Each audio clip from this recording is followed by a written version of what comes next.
Welcome to Inform TV. I'm Ellen Repke, Alexandria, Minnesota. Today, the 17th day of March 2014, St. Patrick's Day, we're going to take a look at the number one item in the news in the 7th Congressional District of Minnesota, and that is the fact that our long-term Congressman, Representative Collin Peterson, is going to run and seek his 13th term in the Congress of the United States.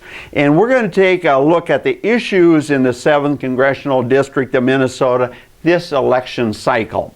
And with this, obviously, we have to look at ourselves. Are we responsible, or are the other people responsible for what our frustration with what's going on in Washington, D.C.? You know, the line around our country has been for a number of years, even with these polls that show our utter disgust in Congress and the folks we have in Washington. Yet, by and large, the vast majority of the people believe that it's the other guy's congressman and the other guy's senator that's a problem. Our congressman, our senator, has not given massive amounts of money to special interests, has not focused on one group of people or a special group, special interest group in general, or groups, looked at the big picture. Everybody has prospered in the 7th Congressional District, and that seems to be the line of the media sources around. It's always the other guy's congressman. So we're going to take a look from a standpoint of what should be the issues, and we'll see if Collin Peterson's likely challenger in the Republican side, State Senator Torrey Westrom, down here at Elbow Lake, is up to the challenges, and we'll look at some of the issues from a previous candidate that was a eyelash away from getting a chance to run against Collin Peterson in 2008. But obviously, I'm not running for Congress. You don't have to worry about that. We're trying to see that there's a TV network for a change in the whole 7th Congressional District for the first election cycle, so that all the people of the district are informed of what's going on in Minnesota here, in Washington, in the region, on both sides of the river, the Red River, and so on and so forth. And with that, we're going to take a look at the release that I received from Collin Peterson's Detroit Lakes office this afternoon. So we, as the electorate out here, or concerned citizens that watch Inform TV or live in the 7th Congressional District, have some idea of how our long-term congressman views his mission going forward. And we all should know, at least those who watched Inform TV, some pretty good background of his priorities in the past. And we'll be talking about them, and we'll see if the Republicans in the 7th Congressional District get any inkling that what we're talking about here today makes a lot of sense, as well as a number of Democrats in the 7th Congressional District that have been incredibly frustrated with Collin Peterson. In fact, many of them, when they've had district conventions, have actually voted against Collin because of their frustration with Collins. But anyway, I'll read this press release because I think it fits in very well to the issue that we're going to lay out, are the issues. There's basically 5 issues that I'm going to lay out for you, my listeners, as well as the people of the 7th Congressional District to think about and think about seriously, because there are just basically 5 issues, and that's going to be the difference between Collin Peterson getting back into office for a 13th term, or we, the people of the 7th Congressional District, send Torrey Westrom to bring a new voice to Washington, D.C., and focus on what I would say are all the issues, both here in our district, in our state, in our nation, and our world.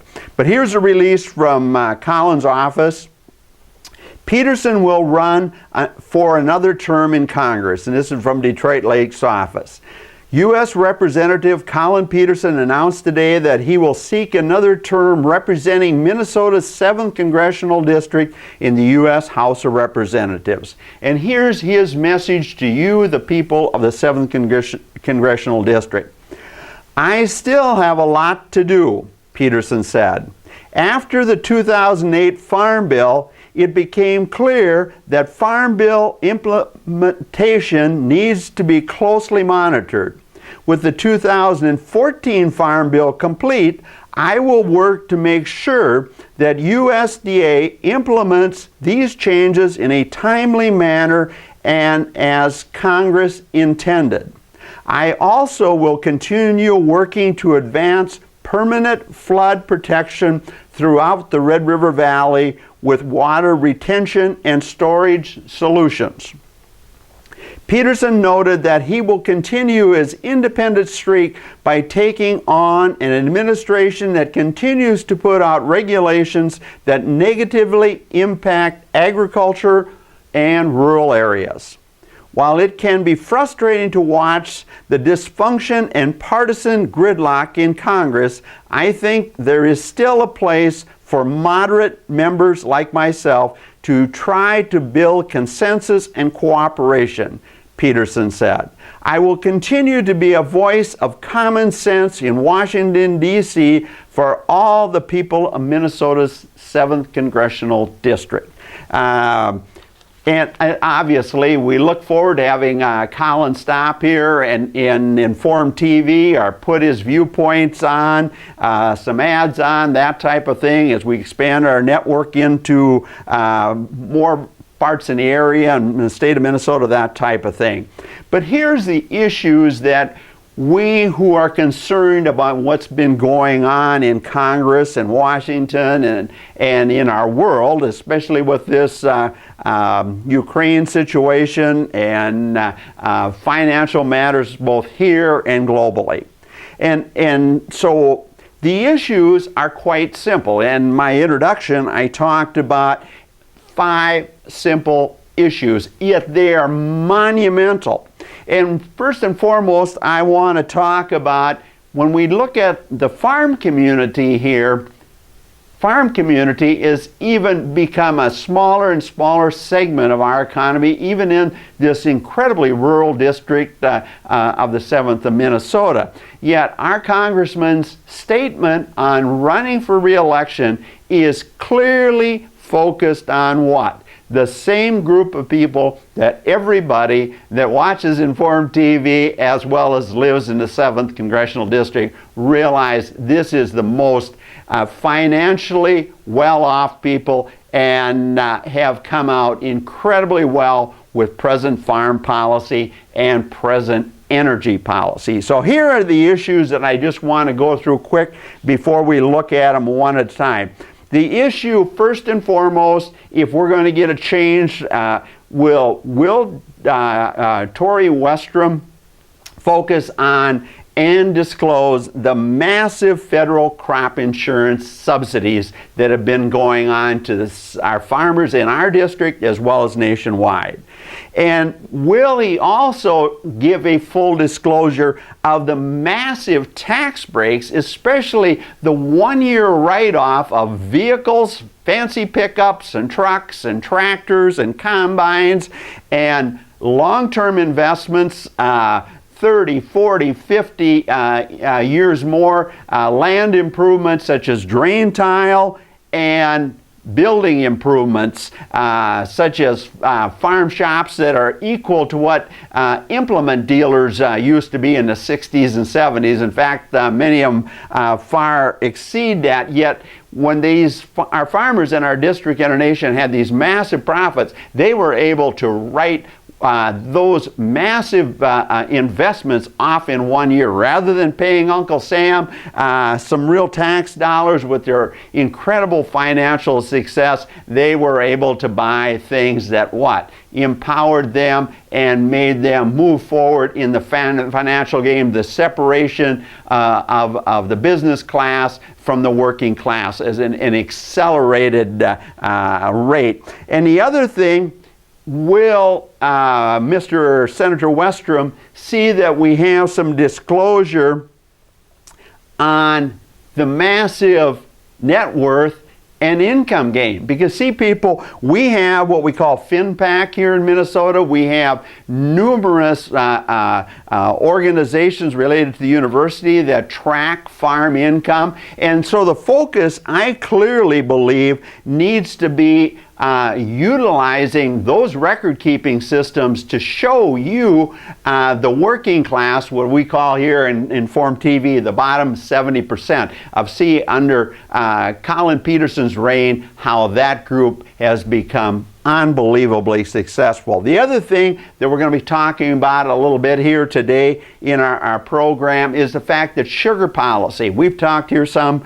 of Collin Peterson came into office after the 1990 election. We already had some of those people like myself that already had very sound market-driven policy that stood the test of time without subsidies. We had successful factories, farmer-owned factories up and down the Red River Valley into southern Minnesota that brought good paying jobs to the area and good returns to the farmers and the communities and the businesses that served them. And suddenly, under Collin Peterson's extended reign, that program is as disastrous as the rest of the farm policy. And the other issue we're going to touch on a little bit is our disastrous energy policy that we've had under Collin Peterson. Now, if you're a farmer, of course, and lucky enough to invest in the right ethanol facility, this high-priced gasoline that has broke your budget,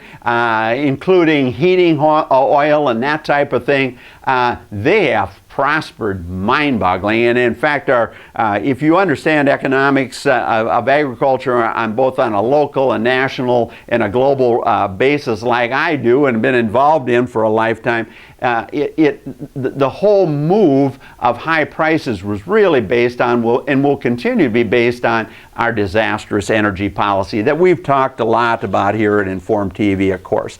And the issue that we the people, if we want to change, if you want to change, I know dang well I want to change, but if you want to change, you need to send an email, you need to leave a call at the state capitol for State Senator Torrey Westrom of Elbow Lake out here, and ask him this very simple question on these massive federal crop insurance subsidies that Collin Peterson, under the 2008 Farm Bill, where he was chairman in that period, put this Farm Bill together, these massive crop insurance subsidy. Will you have, as a new congressman, will you see that the Risk Management Agency discloses, going back through at least through 2008, the amount of money some of these incredibly large farm operations and even some of the smaller ones have received on an annual basis or in total under the 2008 Farm Bill? And the focus here to really put some pressure on the system. If you want change, we want to see what the kids of Leroy and Jill Stamer have been receiving under the 2008 Farm Bill that Collin Peterson gets. And we also want to see what the big Miller operation and some of these other operations in the Red River Valley and go down to southern Minnesota, what Mike Sullivan and some of these others. And we're bringing up numerous names to be fair to all of them. We just want to see what you guys have been getting, because it's quite clear if you listen to the bar and coffee shops that Mike Stamer alone has probably been getting over $1 million a year in crop insurance subsidy if the coffee shop talk and his acreage and his coverage level is like the average farmer. We're just trying to say that once these guys get to this massive wealth level, some of these families that have just prospered in a mind-boggling way and just keep getting bigger and bigger. Because why? Under the 2014 Farm Bill that Collin in his announcement says he's going to implement, people, this new Farm Bill is a new program, but continues crop insurance subsidies without any restriction. If you want to farm 75,000 acres as a family operation, if you want to farm twice the land mass of Itasca State Park, you got the blessing of the U.S. Farm Bill, and we will pay about 60 to 65% of your crop insurance subsidies. And we'll give you an option which payment program. We're going to let you update your yields for payment purposes.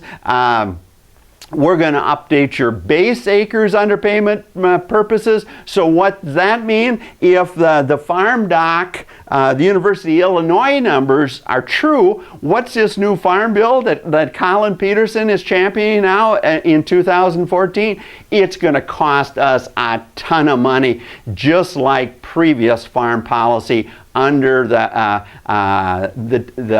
term of Collin Peterson working for us. So we're trying to get that. And the other thing we've talked some here about, it's high time we see what at least the farmers and the businesses here in the 7th Congressional District have been able to write off 100%, rather than paying to when they're enjoying the very best of times, paying off some of this deficit and that type of thing. They've been able to buy new vehicles and that type of thing, while you, the working class, have what? Been stuck with driving old gas-guzzling junkers, because some of these super brakes that we've been told by people like Collin Peterson, it stimulates the economy. And we've talked here, well, you want to stimulate the economy, give the working class the ability to write off 100% on their taxes, or even they take their federal income tax over the next 2-3 years,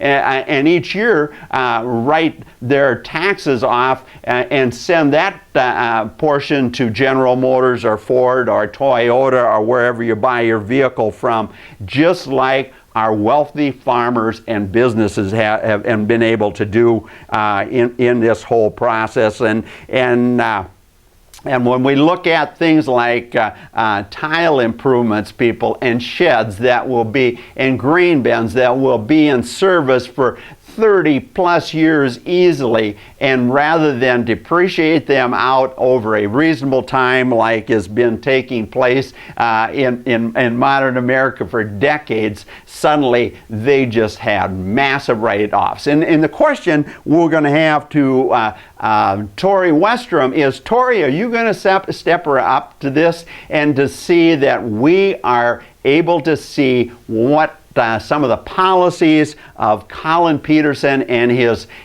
fellow farm congressmen and senators have been doing for our group, that we're very happy for, that we like prosperity, but this excess, the issue is, do we, the people of the 7th Congressional District, think this massive excess of government tax breaks and government subsidies to protect their ventures, no matter how large they are, should stop? And at the same time, I also talked here about the gain in net worth. We have a University of Minnesota. We have a tax guy that I've invited here numerous times to come in and explain these tax things that you go on the road, for my understanding, basically for free service to our farmers and possibly businesses to reduce their taxes. What is our university system doing for the common person to see that in a time of deficit, obviously, we're going to have to pay some taxes, those that are fortunate enough to have a good income. But the reality, we have a university system, we have record-keeping systems, these incredibly successful farmers. There's a good enough cross-section of records through FinPAC, a University of Minnesota program that's used in agriculture nationwide and probably worldwide to some extent. But we also have in northern Minnesota, in central Minnesota, and southwestern Minnesota, and southeastern Minnesota, we have actual records to show the massive wealth and the massive income these people have enjoyed. Yet, what is the letter from our congressman today? we've got to do more for those farmers. His whole focus was first and foremost was on the same people he's been working for since 1990. And in 1990, definitely we need some help, but we did not get the market-driven policies that some of us had put in place for sugar that stood the test of time, where you all got too fat and yet sugar is still cheap. But now suddenly, under the policies of the 2008 Farm Bill that were transferred into 2014 Farm Bill, suddenly sugar growers are getting, because we have allowed the country of Mexico to sell more sugar than the whole state of Florida does in the United States at our price, and yet at the same time they can sell as little or as much. And what's it costing? It's costing us suddenly $250 million a year. And people, that same thing is going to happen for a mismanaged 2013 crop of this despicable thing called NAFTA that shipped Maytag jobs down to Mexico, that shifted Ford Motor Factory jobs down to Mexico and others. And it also is now affecting our revenue base and our income and outflow in Washington as well. And so when we look at issues that Collin Peterson has clearly been involved in, you have to ask yourself, and we all have to ask, State Senator Torrey Westrom, are you finally going to open up the books? Are you going to be involved enough to say, hey, this 2014 Farm Bill is going to be a mind-boggling cost factor, just like we've had in previous farm policy? Is it time to say these guys, if they want crop insurance, they can buy their own crop insurance? At least the people that farm thousands and thousands and thousands of acres, tens of thousands of acres, that needs to be an issue, and we need to ask Collin Peterson's Challenger, is he going to start working for the 70% or 75%? Because some of the people in the top 30% of our society are starting to wake up to the fact that what we're doing as a nation for those that are successful cannot continue. And I get more people coming up to me that have a title of a doctorate or a professional title or make tons of money and say, Repke, we need to get you in a bigger market. What you're talking about has to be addressed, whether I like it or not. You're right. And the other thing we want to get at in this session of Forum TV, and the disastrous energy policy that we've had under Collin Peterson. Now, I talked a little before about if you were a farmer that got a part of this $300 million plus from the state of Minnesota over the years to stimulate ethanol, and early on it was definitely needed. But when it wasn't, it continued far too long by our state leaders and state representatives and governors.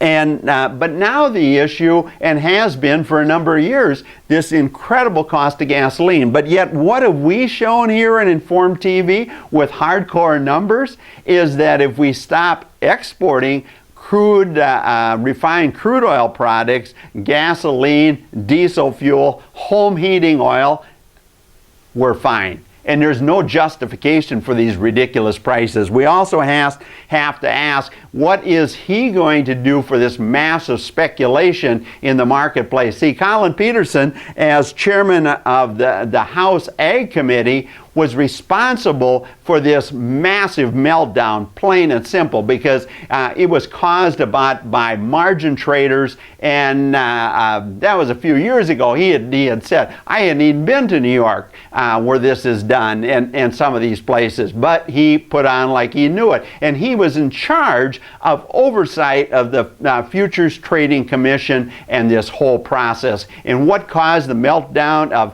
in 2008 and 2009?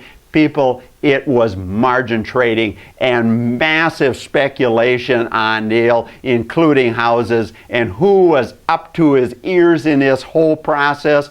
Over his ears, Collin Peterson, plain and simple.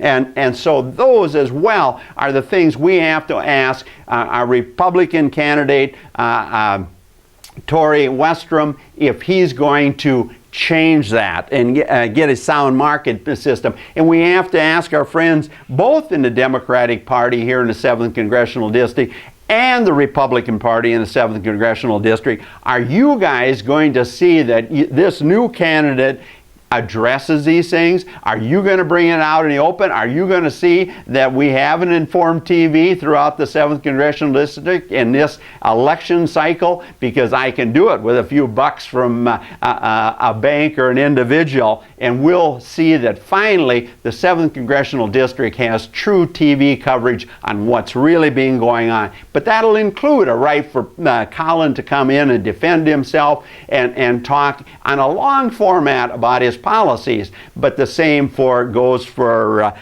his Republican challenger, Mr. Westrom, or Senator Westrom.